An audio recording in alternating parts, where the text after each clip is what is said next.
Anak-anak kelas 5 bagaimana? Sudah mempelajari kan tentang anak atau perumpamaan tentang anak yang hilang kemarin kan di halaman 13 dan 14. Nah, kamu pasti sudah menjawab pertanyaan yang pertama 2, yang terakhir Bapak kasih 3. Berarti ada 5 soal yang Bapak kirimkan ke kamu. Nah, sekarang anak-anak kelas 5 kita tetap masih di halaman 14 tapi bagian D. Itu mengapa kita itu perlu bertobat atau mengapa manusia itu perlu bertobat. Ya, Yesus pernah bercerita tentang seorang anak yang melakukan suatu tindakan yang menyedihkan hati ayahnya, sehingga dia membuat ayahnya bersedih karena kelakuan yang tidak terpuji tersebut. Nah, anak itu sadar bahwa ia telah melakukan sebuah kesalahan. Kamu pernah sadar nggak ketika kamu buat kesalahan? Harus sadar dan minta maaf.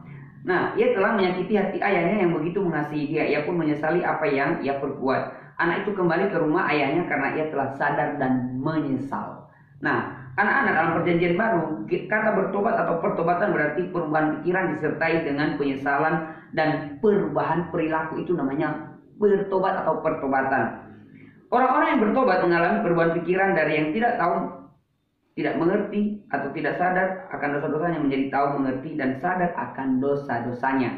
Nah, orang-orang yang bertobat juga mempunyai kehendak atau keinginan untuk berubah pikiran, perbuatan atau hidup mereka yang lama yang berdosa. Jadi yang hidupnya tadi tidak baik, yang hidupnya tadi berdosa, dan mereka akhirnya bertobat dan mengalami pertobatan, akhirnya itu membawa mereka dalam perubahan pikiran yang lebih baik lagi, dan mereka menyesal dan tidak mengulangi lagi. Bapak ulangi lagi ya, pertobatan itu adalah yang disertai dengan penyesalan dan perubahan perilaku, itu namanya bertobat. Nah, anak-anak, coba nanti kamu baca di halaman 14 dan 15 bagian D itu, nanti kamu coba kasih rangkumannya tentang apa sih pertobatan itu. Ya, kenapa manusia itu bertobat?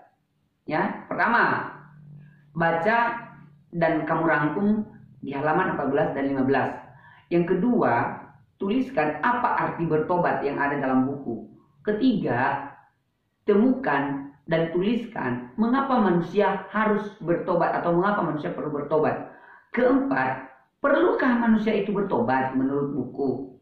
Mengapa? Ya. Kelima adalah, menurut kamu bagaimana sih cara kamu bertobat menurut kamu ya?